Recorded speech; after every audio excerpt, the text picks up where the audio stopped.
Hello students, welcome to the channel let's learn English. तो चलिए students, आज मैं कुछ और डेली यूज सेंटेंस लेकर के आई हूँ जो कि बहुत ही इंपॉर्टेंट है रोज के बोलचाल में। तो चलिए सीखते हैं। तो देखिए, हमारा पहला सेंटेंस है।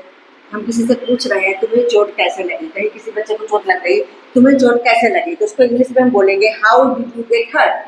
How did you get hurt, ये हमारा पास्ट इंडेफिनिट टेंस का सेंटेंस है। तो अगर आपको टेंस आते हैं तो अच्छी बात है, नहीं आते हैं तब भी ये छोटे छोटे सेंटेंस आप लर्न कर लेंगे तो बोलना स्टार्ट कर सकते हैं। ठीक है, फिर बोलते बोलते जबान पे चढ़ जाएंगे। तो how did you get hurt मतलब तुम्हें चोट कैसे लगी। कोई चुपचाप बैठा है, उससे हम पूछना चाहते हैं आप इतने गंभीर क्यों हैं।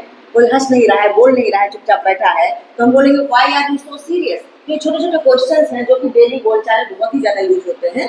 तो why are you so serious, ये बिल्कुल सिंपल सेंटेंस है। ठीक है, अगला है मैंने कुछ गलत नहीं किया है या मैंने कुछ गलत नहीं किया। ऐसा हो तब भी हम इसका ऐसे ही ट्रांसलेशन करेंगे, I have done nothing wrong. I have done nothing wrong. ठीक है, I have done nothing wrong. तो ये हमारा वैसे लग रहा है प्रेजेंट परफेक्ट का है, लेकिन अगर है ना भी हो तो कई बार बच्चे कंफ्यूज होते हैं इसमें पास्ट इंडेफिनिट। तो पास्ट इंडेफिनिट क्या होता है, वो पास्ट में होता है, तो पास्ट इंडेफिनिट टेंस में जो काम होता है वो काफी देर पहले हो चुका होता है। और जो प्रेजेंट परफेक्ट टेंस का स्ट्रक्चर होता है, प्रेजेंट परफेक्ट टेंस में काम जस्ट अभी अभी खत्म हुआ है। ठीक है, तो अगर इसमें है ना भी लगा हो तब भी हम इसको ऐसे ही बोलेंगे कि मैंने कुछ गलत नहीं किया। कोई अभी बोल रहा है किसी से, अभी थोड़ी देर पहले कोई गलती हुई है, कोई काम हुआ है, सामने वाला बोल रहा है कि तुमने ये गलती क्यों की, तुमने ऐसा काम क्यों किया, तो बोल रहा है मैंने कुछ गलत नहीं किया, तो I have done nothing wrong. तो इसके लिए हम यही बोलेंगे I have done nothing wrong. अगला सेंटेंस ऐसे, मैंने उसे बहुत बर्दाश्त कर लिया।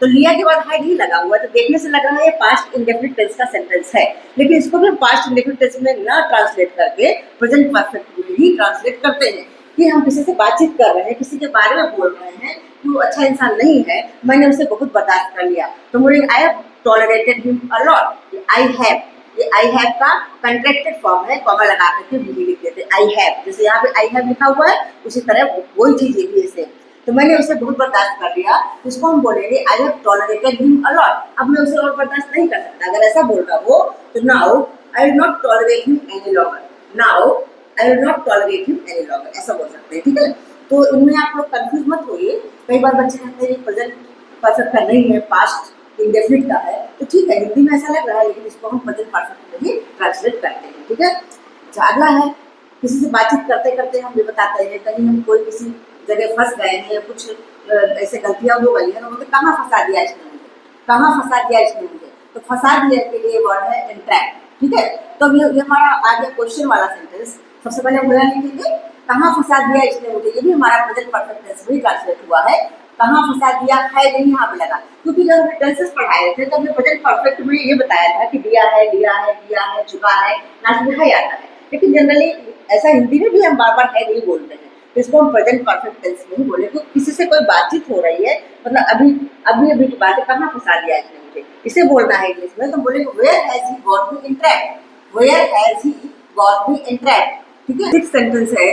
जैसे हम किसी से बोल रहे हैं कि मैंने जो कुछ किया जानबूझकर नहीं किया, कोई बातचीत हो रही है कि आपने ये कैसे कर दिया, ये गलती कैसे कर दी, तो मैंने जो कुछ किया जानबूझकर नहीं किया, इसको अगर इंग्लिश से बोलना है तो वॉट एवर आई डिड, मैंने जो किया, आई did not do it purposely. Purposely मतलब जानबूझकर, या पर्पजली की जगह हम नोइंगली भी लगा सकते हैं। ठीक है, तो whatever I did not do it purposely.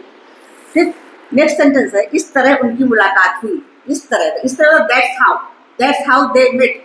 That's how they met, ये हमारा पास्ट इंडेफिनिट का सेंटेंस है। तो that's how they met, meet का सेकंड फॉर्म है मेट। ठीक है, अच्छा अगला है, तुम किसी और को ढूंढ लो। जैसे कोई काम तुमसे करवा रहा है, उसे काम पसंद नहीं आ रहा, हम कहें भाई मेरे से नहीं हो रहा है, तो किसी और को ढूंढ लो। तो फाइंड समवन एल्स, बिल्कुल छोटा सा सेंटेंस है, फाइंड समवन एल्स। ठीक है, किसी बच्चे को हम बोल रहे हैं तुम बिगड़ते जा रहे हो, तुम बिगड़ते चले जा रहे हो, तुम बिगड़ते जा रहे हो, you are getting spoiled. You are getting spoiled, बिगड़ने का इंग्लिश होता है स्पॉइल्ड। इस तरह से आपकी वोकेबुलरी भी स्ट्रांग होगी। इस तरह सेंटेंसेस देखते रहिए, प्रैक्टिस करते रहिए, तो वर्ड नॉलेज भी होगा और साथ साथ सेंटेंसेस बोलते बोलते प्रैक्टिस हो जाएगी, तो अच्छे से आपके मुंह से निकलेगी। अगला है, मुझे किसी को मनाना नहीं आता। जैसे हम कहें, कोई कह रहा है कि उनको मना के रहा, मुझे किसी को मनाना नहीं आता, तो I don't know how to persuade someone. I don't know how to persuade someone, तो इस तरह से मुझे कोई काम करना नहीं आता है तो हाउ टू करके हमेशा यूज करते हैं। इस परसुएट की जगह हम कन्विंस का भी यूज कर सकते हैं। I don't know how to convince someone. अगर हम यही बात और भी सेंटेंसेस फ्रेम कर सकते हैं इस तरह से, जैसे मुझे खाना बनाना नहीं आता तो I don't know how to cook. मुझे नाचना नहीं आता तो I don't know how to dance. ठीक है, इसी तरह से कुछ भी आप कर सकते हो, मुझे ये नहीं आता है तो हम यहाँ पे I don't know how to करके I don't know how to, फिर उसके बाद वर्ब की फर्स्ट फॉर्म लगा देंगे, हमारा सेंटेंस कंप्लीट हो जाएगा। तो आई होप आप लोगों के सेंटेंसेस अच्छे लगे होंगे। तो अगर वीडियो अच्छा लगा हो तो लाइक करिए, अपने फ्रेंड्स को शेयर करिए और सब्सक्राइब कर लीजिए। इसी तरह के वीडियोस मैं लेके आती रहूँगी, अच्छे अच्छे डेली बोलचाल के सेंटेंसेस और ग्रामर और कंपोजिशन वगैरह भी करवाऊँगी साथ साथ। एक्टिव पैसिव वॉइस इंग्लिश में बहुत कुछ है तो आप सीखते रहेंगे, इसलिए अगर वीडियो अच्छा लगा है तो सब्सक्राइब कर लीजिए। Thank you. मिलते हैं नेक्स्ट वीडियो में और अच्छे अच्छे सेंटेंसेस के साथ।